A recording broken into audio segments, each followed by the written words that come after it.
오늘 하나님께서 우리에게 허락해 주신 말씀은 사도행전 13장 13절에서 15절까지의 말씀입니다. 베포스에서 비시디아 안디옥까지라는 제목으로 함께 말씀을 나누도록 하겠습니다. 같이 읽겠습니다. 바울과 및 동행하는 사람들이 바보에서 배 타고 밤빌리아에 있는 버가에 이르니 요한은 그들에게서 떠나 예루살렘으로 돌아가고 그들은 버가에서 더 나아가 비시디아 안도에게 이르러 안식일에 회당에 들어가 앉으니라. 율법과 선지자들의 글을 읽은 후에 회당장들이 사람을 보며 물어 이르되 형제들아 만일 그날 그는 말하라 하니. 방금 우리가 읽은 이 말씀에 보면 바울의 1차 세계 전도 여행에서 가장 큰 위기를 당하는 첫 번째 순간이 닥쳐왔습니다. 구보를 섬에서 선교팀이 열심히 선교하고 이제 본토 넓은 땅으로 나오게 됐을 때 거기에서 수행원 역할을 하고 있었던 마가 요한이 돌아갔습니다. 이것은 그냥 선교하다가 중간에 나갔다 이렇게 생각할 수 있는 정도가 아니고요. 선교팀 자체가 와야 될 그런 위기에 가 있었던 것입니다. 이런 위기 속에서 우리가 읽던 이 말씀에 보면 이제 선교팀의 리더십이 바나바에서 바울로 바뀌어 있는 상황을 보게 됩니다.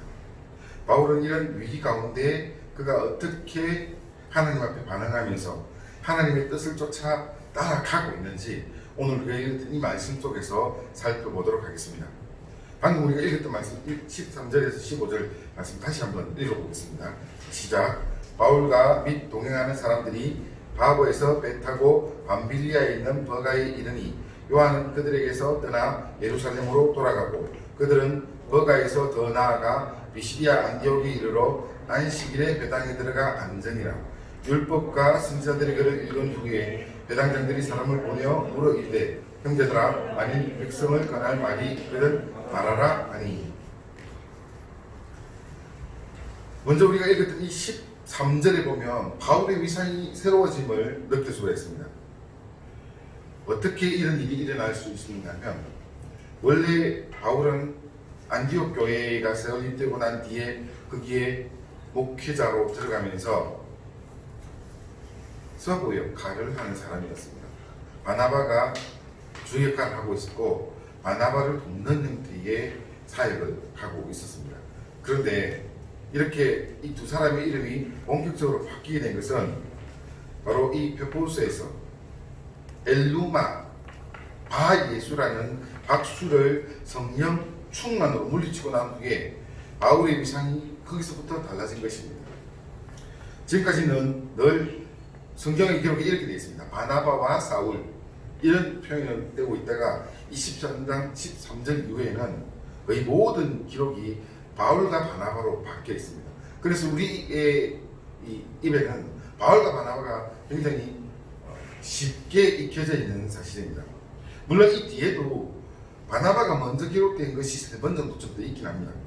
어디 있는가 하면 14장 14절에 한 번 나오고요. 그 다음에 15장 12절과 25절에 한 번씩 나옵니다.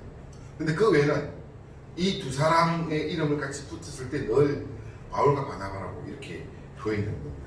이유는 바로 선교의 리더십이 교체되는 사건이 있었기 때문입니다. 이제 본격적으로 구브로가 아니라 지금 우리가 알고 있는 이 터키 지역으로 선교를 해 들어가게 되는 이 시점에서 선교팀은 바울의 위상이 달라지는 것뿐만 아니라 또한 아주 심각한 분열의 아픔을 겪습니다. 그것이 바로 버가에서의 사건입니다. 버가에 도착하고 난 후에 선교팀에서 마가요한이 이제 빠져나가는데 성경에는 아주 단순하게 그가 빠져나가서 이스라엘로 돌아갔다 이렇게만 기록되어 있습니다. 그래서 그때 상황을 이제 추측하는 많은 성경학자들이 여러 가지로 추측해 봅니다. 그 추측에 대해서 제가 지금 잠깐 간략하게 소개를 한다면요. 첫 번째는 보통 요한이 바나바의 생질이었습니다. 그래서 선교사에게서 지도자적 역할을 하고 있었던 바나바를 따라가고 있었는데 리더십이 바뀌게 되니까 거기에 대해서 불만을 품고 돌아갔을 것이다. 이렇게 이야기하는 성경학자들이 있습니다. 또 두 번째는 소아시아 지역의 선교를 들어가게 되는데 이 소아시아 지역이 어딘가 하면 지금 현재 우리가 알고 있는 터키 지역, 그때 당시는 갈라디아 지역입니다. 그 지역으로 이제 선교하러 들어가는데 거기에는 굉장히 많은 어려움이 따랐습니다. 나중에 어떤 위험이 있었는지를 제가 자세하게 설명하겠습니다만 그런 위험 앞에서 마가 요한이 두려움을 느끼고 선교를 포기했을 것이다. 이렇게 이야기하는 분들도 있습니다. 그 다음에 또 세 번째는 마가가 이때 당시에 그닥 나이가 많은 사람이 아니었습니다. 어쩌면 이제 각 10대를 지난 20대 초반 정도쯤 되는 그 정도의 사람이었을지도 모릅니다. 여하튼 그가 나이가 어렸기 때문에 집을 떠나서 고향이 그리워서 예루살렘으로 돌아갔을 것이다. 이렇게 이야기하는 사람들도 있습니다. 네 번째는 바로 그곳에서 이 어디인가 하면 버가에서 바울이 풍토병에 걸렸을 것으로 이렇게 추측을 합니다. 그래서 마가도 자기가 그 똑같은 병에 걸릴까 봐서 두려워서 도망갔을 것이다. 이렇게 표현하고 있습니다. 그 외에도 여러 가지 이유를 대서 마가 요한이 선교팀에서 빠져나갈 수밖에 없는 그런 이유들을 우리는 많이 찾아낼 수 있습니다. 그런데 이 모든 추측에 대해서 성경은 뭐라고 합니까? 단 한마디도 그것에 대해서 언급하지 않습니다. 그냥 함구하고 있는 것입니다. 성경은 이렇게 기록하고 있습니다. 요한은 그들에게서 떠나 예루살렘으로 돌아가고 이게 답니다. 그 이상의 다른 어떤 추측도 어떤 말도 없던 것입니다. 그냥 요한이 버가에서 예루살렘으로 돌아간 것이 성경의 기록에 달고 그가 왜 돌아갔는지 어떤 이유로 돌아갔는지 그 속사정을 우리가 알지 못하기 때문에 많은 성경학자들이 이 부분을 이제 성경을 읽어가면서 설명할 때 온갖 추측을 했던 것입니다. 그러나 여러분, 왜 성경이 침묵하고 있었을까요? 사실 우리가 따지고 보면 마가 요한은 거기서 빠져나가야 될 만큼 충분한 이유들이 있었을 것입니다. 그런데 그것에 대해서 아무 말하지 않는 것입니다. 이 상황에서 성경은 무엇에 집중하고 있습니까? 성경이 집중하고 있다는 것은 딱 한 가지입니다. 마가가 이탈에 갔다. 소위 말해서 팩트만 보여주는 것입니다. 그거 이상 왜 그가 거기서 빠져나갔고 어떤 사정이었고 이유는 뭐였고 아무 말이 없습니다. 그리고 버가를 떠나 비시디아 안디옥까지 계속해서 선교 여행은 진행되고 있습니다. 우리가 읽었던 말씀의 이 한 절이 그겁니다. 바울과 및 동행하는 사람들이 바보에서 배 타고 밤빌리아에 있는 버가에 이르니 요한은 그들을 따라 예루살렘으로 돌아가고 이 간단한 이 한 구절에 사실은 엄청난 사건들과 사고들이 그 속에 숨겨져 있는 것입니다. 그러나 그거에 대해서 아무 말이 없습니다. 그냥 그렇게 된 것뿐입니다. 그리고 우리가 읽은 이 말씀의 제일 첫 번째 뭐라고 합니까? 바울과 및 동행하는 사람들, 과거에는 바나바를 중심으로 했지만 이제는 바울을 중심으로 해서 그와 동행하는 사람들 해가지고 선교팀의 리더십이 완전히 바뀌어서 새롭게 진행되어 가고 있는 것을 여기서 처음으로 명시하고 그냥 그 안에 있었던 여러 가지 사건들을 다 소위 말해서 습집시키고 쭉 진행하는 겁니다. 비시디아 안디옥까지 그냥 걸어가는 겁니다. 어떤 일이 이쪽에 있었을까요? 온갖 추측을 다 해봐도 정확한 답은 내릴 수가 없습니다. 방금 제가 여러분 앞에서 네 가지를 이야기했는데 그 네 가지는 보통 여러 성경학자들이 이랬을 것이다 라고 이야기하면서 뭉쳐진 겁니다. 이 정도 될 것이다. 그런데 그 어느 것 하나도 명쾌하게 설명해 주는 건 없습니다. 그랬을 것이다. 이 이야기를 하고 있는 저도 그 네 개 중에 이거 하나 그랬지 않았을까 라고 생각하는 것은 있습니다. 그러나 그것은 저의 추측일 뿐이고 성경은 그것을 이야기하지 않는다는 것입니다. 왜 성경은 마가 요한이 선교팀을 이탈한 것에 대해서 굳이 주목하지 않을까요? 단지 비시디아 안디옥까지 진출해가고 있는 선교팀의 그 일정만 지켜보고 있을까요? 바로 이것이 선교에서 인간의 관점과 성경의 관점이 갈리는 거예요. 사도행전 13장에 기록된 버가에서 이 마가 요한이 선교팀을 하는 부분에 대해서 인간의 관점에서 보면 너무너무 안타깝고 유감스러운 일입니다. 그래서 사실 우리는 이 성경을 읽어보면서 요한은 왜 그랬을까? 많은 이유를 찾아내려고 합니다. 어떤 이유로 선교지를 일절했지? 그것 때문에 선교에 어떤 파장이 생겼을까? 우린 그러면서 바울과 바나바가 2차 선교 여행 때 바로 이것 때문에 다투어서 결국 서로 함께하지 못하는 이런 일들을 보게 됩니다. 그래서 아마 이제 추측을 합니다. 그렇지 않았을까? 그런 일들이 있지 않았을까? 온갖 추측 속에서 이게 있습니다. 선교팀은 어떻게 됐을까? 여러분, 우리가 이미 알고 있는 대로 이 일로 인해서 선교팀은 결국 두 종각이 나지 않았습니까? 지금 당장은 하나로 이렇게 가지만 이 다음 선교에서는 결국 쪼개져 버립니다. 이런 엄청난 아픔이 그 속에 분명히 있다는 것입니다. 그렇지만 성경은 뭘 이야기합니까? 요한은 예루살렘으로 돌아가고 이게 다릅니다. 인간들은 보통 이 밖으로 드러난 현상에 대해서 어떤 이유에서든지 내가 이해할 만큼 이유를 찾아내고 그것을 통해서 내 속이 시원하기 원하는 것이 인간의 습성입니다. 이건 어쩌면 당연한 걸 겁니다. 왜냐하면 인간은 지적인 동물이기 때문에 내가 궁금해서 내가 알지 못하는 부분에서 어떻게 쓰는지 알고 싶어하는 것, 이건 우리가 가지고 있는 습성입니다. 근데 여러분, 성경에서는 마가 요한이나 바나바나 바울이 어떤 변명이나 해명하는 것에 대해서 한마디도 주목하지 않았습니다. 왜 그랬을까요? 성경은 어떤 관점을 가지고 있을까요?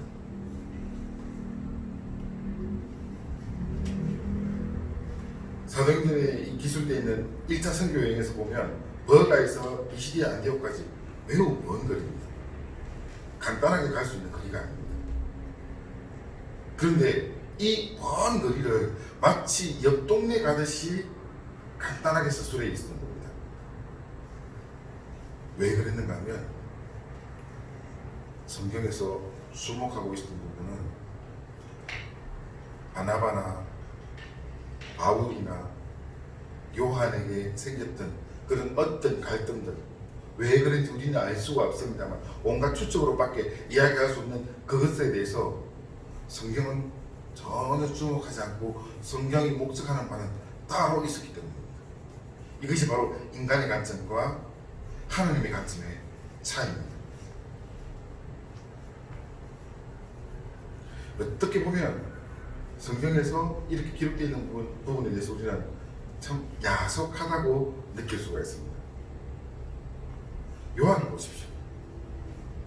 사실 우리가 이 성경을 이제 추측해 나가다 보면 안디옥 교회에서 선교팀을 꾸려서 선교를 할 수 있도록 만들어내는데 굉장히 많은 부분의 재정을 요한이 담당했을 겁니다.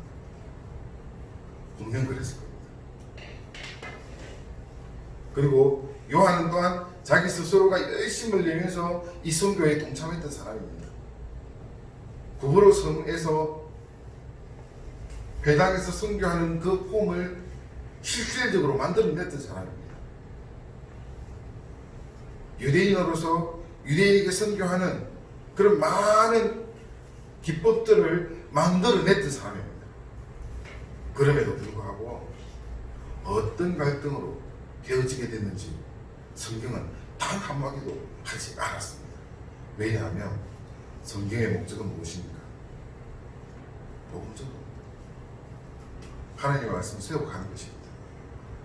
그것이 아닌 것에 대해서는 과감하게 섞입되어 있는 것입니다. 우리가 정말 궁금하고 왜 그랬을까 알고 싶어하는 이 부분에 대해서 성경은 단 한마디도 하지 않았다는 겁니다. 이것이 바로 하나님의 간섭입니다.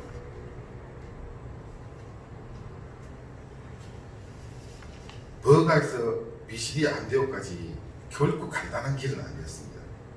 이 길이 얼마나 험난하고 먼 길이었는가 한번 따져보겠습니다. 먼저 버가입니다. 버가는 실제로 1차 선교 여행에서 이름만 간단하게 지금 등장했습니다. 뒤에 돌아오는 길에 1차 선교 여행을 돌아오는 길에 버가에서 다시 전도합니다. 그렇지만 출발하는 지금 이 시점에서는 그냥 이름만 나왔습니다. 거기에 어떤 일이 있었는지 알 수가 없는 겁니다.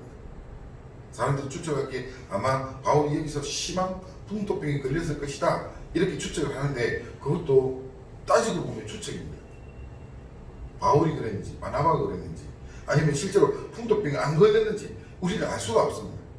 단 버가에서는 그냥 지나갔다는 겁니다.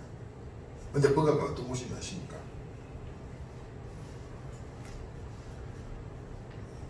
드로이 목마 들어보셨을 겁니다. 드로이 목마는 트로이라는 도시에서 만든 겁니다. 지금 이 버가는 트로이가 건설한 도시입니다. 그것도 보통 도시가 아니고 그 안에 보면 약 15,000명을 수용할 수 있는 거대한 극장이 있는 도시입니다. 그러면 어느 정도 되는지 아마 우리 추측할 수 있을 겁니다. 아무리 작아도 최소한 10만에서 20만 이상의 도시였습니다. 지금 우리가 생각할 때 10만, 20만이면 우습게 생각할 수 있습니다만 이 성경이 기록되어 있을 2000년 전에 10만, 20만이 모여있는 도시라고 하면 엄청난 대도시입니다. 그런데 바로 그곳을 바울과 선교팀은 그냥 지나친 겁니다. 그리고 바로 그곳에서 요한은 자기 집으로 돌아가는 겁니다. 도대체 여기서 무슨 일이 있었는지 알 수가 없습니다. 그리고 이 버가는 내륙 도시입니다. 원래 이 항구로 연결되지 않습니까? 구브로 섬에서 배를 타고 도착했던 곳이 어딘가면 아탈리아라는 곳입니다. 여러분 이 아탈리아가 그때 당시 발음으로 아탈리아입니다. 지금 현재 뭐와 비슷합니까? 이탈리아와 비슷하죠. 그렇게 얘기를 됩니다. 아탈리아라는 이 항구 도시에서 항구에서 내려가지고 한 13km 정도 좀 더 들어가면 버가가 있는데 여기는 중요한 도시였습니다.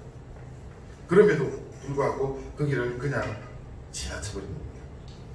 아마 많은 사건들이 있었을 겁니다. 버가가 바울에게는 그리고 이 선교팀에게는 참 어려운 곳이었을 겁니다. 그걸 우리가 이름만 나타나 있는 이 모습을 가지고 충분히 추측됩니다. 그 다음 버가에서 비시디아 안디옥까지 가는 이 길도 보통 험로가 아니었습니다. 특히 제형을 잘 이해하면 지금 이 상황을 우리가 좀 깊이 알 수가 있는데요. 먼저 이 버가라는 이 지역은 바닷가에서 그닥 멀지 않았던 평지였습니다. 그래서 배에서 내려가지고 버가까지 가는데 13km 정도쯤 되는 이 거리를 가는데 그닥 어렵지 않았을 것입니다. 그리고 버가에 도착해서 그 다음에 비시디아 안디옥으로 가려고 하는데 이 비시디아 안디옥에는 마치 평풍처럼 거의 한 1000m에 달하는 산맥이 눈앞을 가리고 있는 겁니다. 그 산맥을 넘어가야 비시디아 안디옥이 있습니다. 그리고 직선거리로 대략 한 200km 정도쯤 되는 거리입니다. 200km가 어느 정도 될까 오늘 차 타고 오면서 저의 지식인에게 물어봤습니다. 물어보니까 부산에서 출발해서 한 영동까지의 거리라고 하더라고요. 경북을 지나서 위에 올라가야 대관령 가기 전에 그 정도 거리가 아마 여기서 출발하면 직선거리로 거의 한 200km 정도쯤 될 겁니다. 그 정도의 거리를 선교팀은 걸어서 가는 겁니다. 평지가 아니라 1000m에 달하는 산맥을 건너서 가는 겁니다. 결코 쉽지 않는 여정이었을 겁니다. 그리고 더 심각한 문제는 뭔가 하면 바울이 자기의 선교의 사역을 보고하는 가운데 이런 이야기를 합니다. 강도도 당하고, 이 말이 아마 여러분 기억나실 겁니다. 어딘가는 바로 여기입니다. 버가에서 피시디아 안디옥까지 가는 이 사이에 강도떼가 도둑출하는 곳입니다. 거기서 아마 강도들을 만났을 겁니다. 바울이 선교했던 그 지역에서 가장 유력한 지역입니다. 여기가. 왜냐하면 로마 시대에 로마군들이 들어와가지고 다 이제 그런 위험을 다 제거했다고 하는데 유독 이 버가에서 피시디아 안디옥 사이에 있는 이 산맥에 숨어있는 강도들은 아직도 잡지 못했다는 기록이 나타나거든요. 그래서 아마 여기서 강도도 당했을 것이다. 그런 어려움도 당했을 것이다. 그리고 산맥을 올라가는 그런 어려움. 그리고 많은 성경학자들이 이야기하는 대로 바울이 버가에서 아니면 선교팀에서 풍토병에 걸려서 고생하면서 그런 산맥을 올라가는 이 상황이었을지도 모릅니다. 이런 험준한 일들을 당하는 이 상황에서 여러분, 제가 지금 여러분에게 이야기하기 때문에 아 그랬구나 라고 알지만 사도행전 13장 13절에는 한마디도 언급되지 않는 거예요. 얼마나 어렵고 힘든 여정을 걸어갔는지도 기록되어 있지 않습니다. 혹 여러분이 만약에 인터넷에서 바울의 1차 선교 여행 지도를 한번 보십시오. 버가에서 피시디아 안디옥까지 상당히 먼 거리입니다. 거기를 그냥 가는 겁니다. 다른 모든 것이 다 섞이고 그냥 가버린 겁니다. 왜 이랬을까요? 이유는 너무너무 간단한 한 가지입니다. 성경에서 주목하는 것은 복음 전파입니다.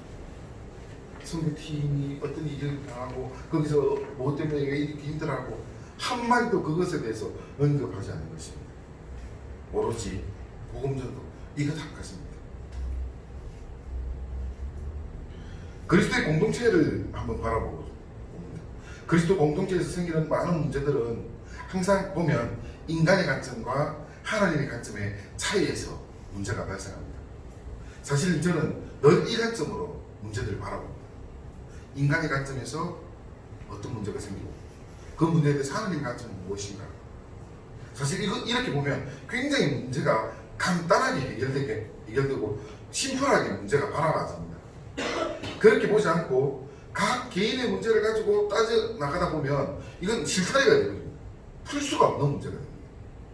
왜 그런가 하면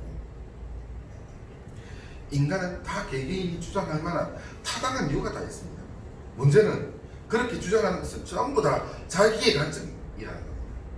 다른 사람도 내 관점으로 이 문제를 바라보느냐? 아니거든요. 다른 사람은 자기의 관점이 다 있습니다. 모두가 자기 중심으로 문제를 바라보니까 상대방이 이야기하는 게 나에게는 먹히지 않는 겁니다. 못 알아듣는 겁니다. 내가 생각해보지도 못했는데 왜 저 사람은 저렇게 생각하지? 라고 밖에 이야기할 수 없는 겁니다.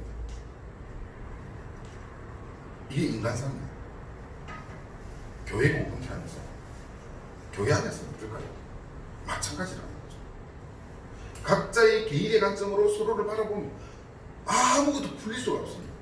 늘 그냥 그런 문제 안에서 서로 아웅다웅하고 싸웁니다.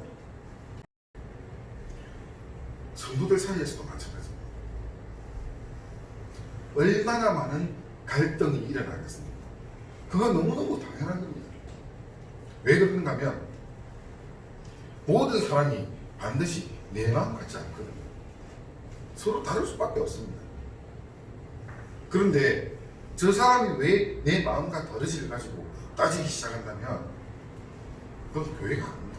그때부터 세상보다 못한 모습으로 바뀌어버립니다. 오늘 우리가 읽었던 이 말씀 속에 버가에서 피시디아 안디옥까지 200km를 가야 되는 그 많은 여정 속에서 그 모든 것을 왜 다 없애버렸을까요? 왜 기록하지 않았을까요? 하나님께서는 거기에서 생기는 인간의 그 온갖 고난과 슬픔, 고통, 정말 미안하지만 주목하지 않았습니다. 하나님께서 주목하신 것은 비시디아 안디옥에 가서 복음을 전하는 바로 거기에 주목했던 것입니다. 그곳에 있는 하나님의 백성들을 주목하신 겁니다. 그것을 위해서 선교팀이 하나님께 불림받아서 주의 사역자로 세워져서 가고 있었던 겁니다. 이것이 하나님의 관점입니다. 우리의 관점으로 보면 정말 야속한 일입니다. 하나님, 적어도 내가 이만큼 충성했는데 주님 채워주셔야죠. 우리 이런 이야기 너무 많이 합니다. 그리고 또 주님께서 나에게 채워주실 것에 대해서 기대하면서 충성합니다. 네, 여러분, 성경에는요 그런 거 하나도 인정하지 않습니다. 정말 미안하지만 하나도 인정하지 않습니다. 버가에서 비시디아 안디옥까지 어떤 사건이 우리가 생겼는지 알 수가 없습니다만 하나님께서는 딱 한 가지에 주목하신 겁니다. 복음전 교회를 세워가는 것, 그리스도를 구주로 믿고 영접하고 하나님의 사람으로 살아간다는 것, 하나님의 관점으로 살아갑시다.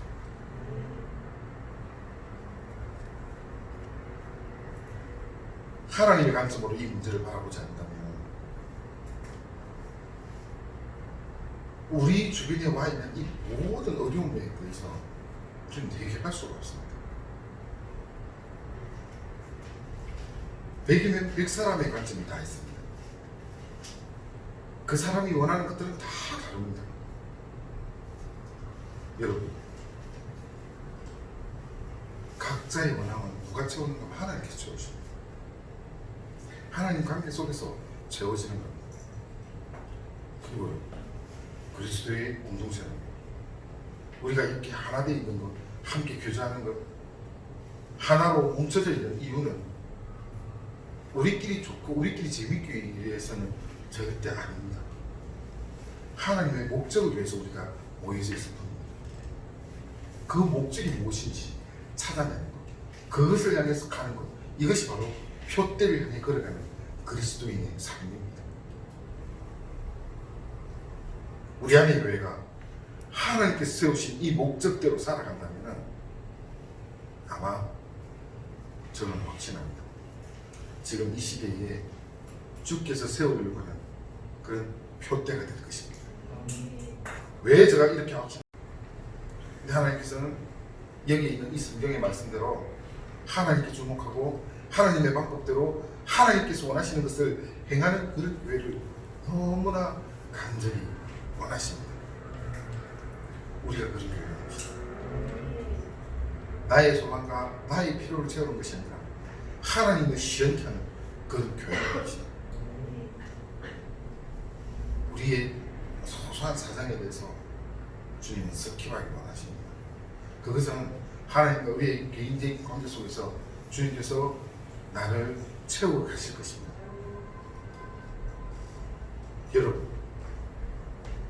여러분의 그런 개인적인 문제가 있다면 어디서 해결해야 될까요? 제가 팁을 하나 드리겠습니다. 여러분의 개인적인 그 문제를 풀어나가는 골방이 있기 바랍니다. 주님 앞에 나아가는 그런 기도의 장소가 있기 바랍니다. 그것이 어떤 곳이라도 괜찮습니다. 방석 하나 놔놓고 내가 기도하고 싶을 때 그 자리에 앉아도 됩니다.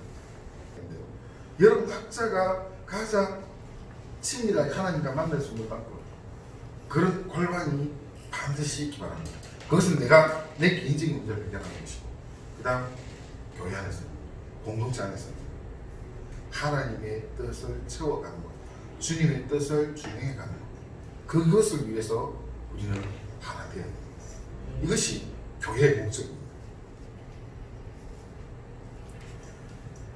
비시디아 안디옥까지 여정 속에서 바울은 그러면 어땠을까요? 바울은 어느 날 갑자기 자고 일어나니까 리더가 되었습니다.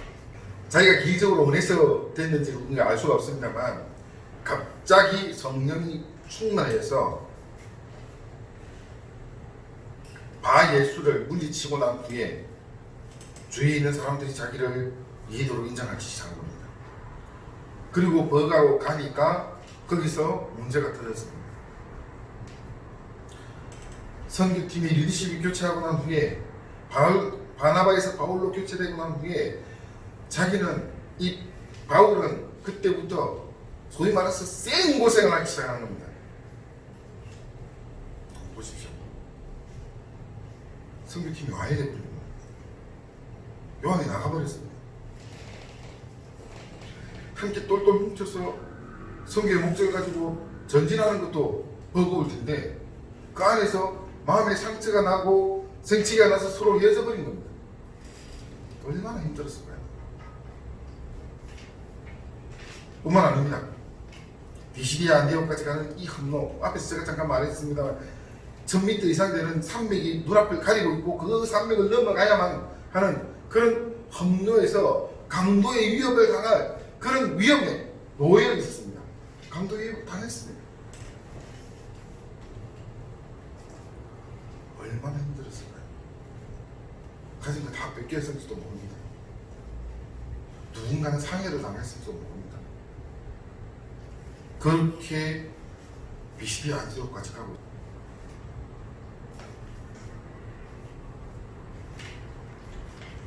바울은 지금 그 상황이 얼마나 힘들었을까.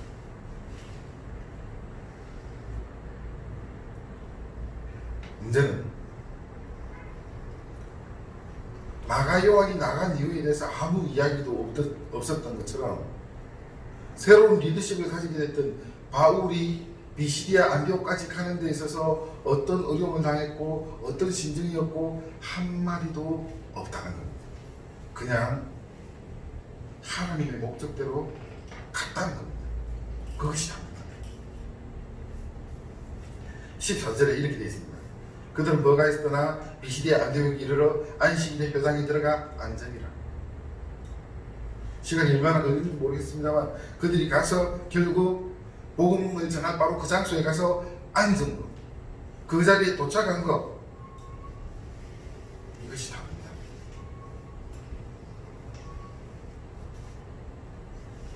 사랑하는 성도 여러분, 여러분 아마 이 이야기 많이 들어보셨을 겁니다. 목적이 이끄는 삶. 저는 그 책에 대해서 굉장히 많이 비판하는 입장입니다. 왜 제가 그 책을 비판하는가 하면 거기 목적이 이끄는 삶에 대해서 뭘 이야기하는 거예요? 나의 행복을 위해서 하나님께 어떻게 해야 될 것인가, 딱 이 관점으로 이야기를 하고 있습니다.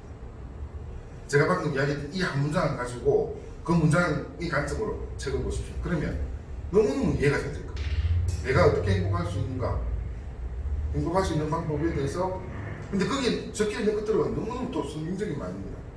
하나님께 예배하고 주님의 마음에 합한 자가 되어가고, 보면 제가 오늘 이 설교를 준비하면서 목적이 이끄는 삶을 다시 한번 살펴봤습니다. 보면서 좀 놀랐습니다. 관점만 바꾸면 이게 완전히 하나님께 너무너무 영광 돌릴 수 있는 것인데 딱 이게 하나 보였습니다. 그런데 이 목적이 이끄는 삶은 내 행복을 위해서, 내가 좋기 위해서 하나님께 어떻게 할 것인가, 이 관점으로 접근하고 있는 겁니다. 근데 여러분, 우리는 정말 목적이 이끄는 삶을 살아가야 됩니다. 누구의 목적? 하나님께서 내게 원하시는 목적대로 살아가는 것입니다. 내가 원하는 대로 하나님을 이용하는 목적을 이끄는 삶이 아니라 하나님께서 내게 원하시는 그 목적대로 살아가는 삶을 살아가야 된다는 겁니다. 저와 여러분이 하나님 뭘 원하시겠습니까? 2020년을 이 대한민국에서 살게 하시는 하나님의 목적은 저와 여러분을 통하여서 지금 이 어두운 시절에 하나님의 진리의 빛이 되라는 겁니다. 저와 여러분이 살아가는 이 삶을 통하여서 하나님의 말씀이 선포되기를 원하시는 것입니다. 이 한마디 하기가 얼마나 어려운 시대입니까? 예수님 말하기가 얼마나 어려운 시대입니까? 그래서 우리는 해야 됩니다. 비겁하게 숨지 말고 도망가지 말고 해야 돼요. 그것이 하나님의 목적이 이끄는 삶입니다. 사랑하는 성도 여러분, 여러분이 처해져 있는 바로 여러분의 장소에서 하나님께서 여러분을 이끌게 하십시오. 바울이 그렇게 살아갔습니다. 수고의 고생을 하면서 그렇게 살아갔습니다. 이것이 저와 여러분을 향한 하나님의 목적입니다. 그 목적을 이루는 대로 살아갑시다. 그것이 답니다. 제가 이 이야기를 마무리하고 싶습니다. 여기까지 이야기하면 우리가 참 어떻게 보면 그럼 내 생각 어떻게 하라고? 나는 무조건 네 생각이 되나? 우리는 여기까지 가버립니다. 성경에는 분명히 이렇게 이야기합니다. 이 모든 것을 다 하시리라. 하나님께서 책임진다는 거예요. 주님께서 행하실 것이란 말이에요. 여기서 이 모든 것을 내가 너에게 다 하시라는 이 말씀은 무엇을 말하는가 하면 내가 내 행복을 위해서 무엇을 걱정하면서 하나님께 어떻게 할까? 아니면 지금 내가 가지고 있는 이 관점에서 섭섭한 이런 것들이 있는데 이런 거 어떻게 할까? 이 모든 것들을 더 하시리라. 더 채워주시라 말씀입니다. 어떤 사람에게요? 하나님의 목적이 이끄는 삶을 살아가는 사람들에게, 그대로 순종한 사람들에게 주님께서 채워주시는 은혜입니다. 그래서 여러분, 정말 어렵겠지만 이거 한번 바꿔보십시오. 하나님 중심으로 살아가는 삶, 하나님께서 나를 향해서 이루시려고 하는 그 목적을 따라가는 삶. 여러분, 그렇게 살기 위해서 참 많은 것들을 포기해야 됩니다. 정말 많은 것들을 내려놓아야 됩니다. 의외로 많은 것들을 하나님께 드려야 됩니다. 그리고 하나님께서 원하시는 삶을 살아가야 됩니다. 그거 쉽지 않습니다. 예수 믿는 거 쉬우면 아무나 하게요. 아무나 못하지 않습니다. 더 나아가서 제가 이렇게 이야기하는 게 조금 외람될지 모르겠습니다. 진짜로 예수 믿는 거는 아무나 하게요. 못하지 않습니다. 한국 교회의 크리스찬들 중에서 예수 그리스도 구주로 영접한 사람 5% 미만 겁니다. 진짜 예수자들이 5% 미만이란 말입니다. 이거 쉽지 않은 문제입니다.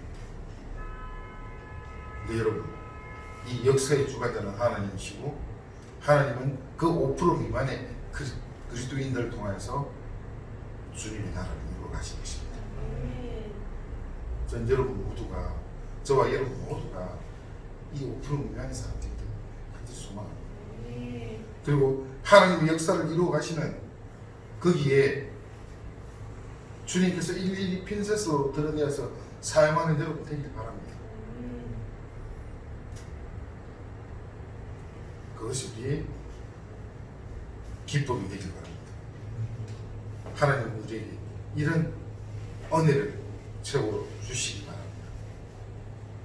오늘 우리가 함께 나눈 이 말씀 속에 바울이나 바나바나 요한이나 그들이 가지고 있는 고민과 아픔과 힘듦은 한마디도 없이 오늘 읽었던 이 말씀 속에 비시디아 안디옥에 이르러 회당에 들어가 앉으니라, 거기를 향해서 수많은 사건들을 다 스킵하고 없애버리고 딱 거기 하나를 향해서 달려가고 있는 이 하나님의 목적 있는 삶을 왔습니다. 여러분, 하나님께서 여러분을 향해 주목하시면서 여러분에게 원하시는 것 바로 이것입니다. 비시디아 안디옥에 이르러 안식일에 회당에 들어가 앉으니라. 주께서 여러분에게 원하시는 그곳은 어디입니까? 그곳을 향해서 끊임없이 전진할 수 있는 저와 여러분 되기를 주의 이름으로 축원합니다.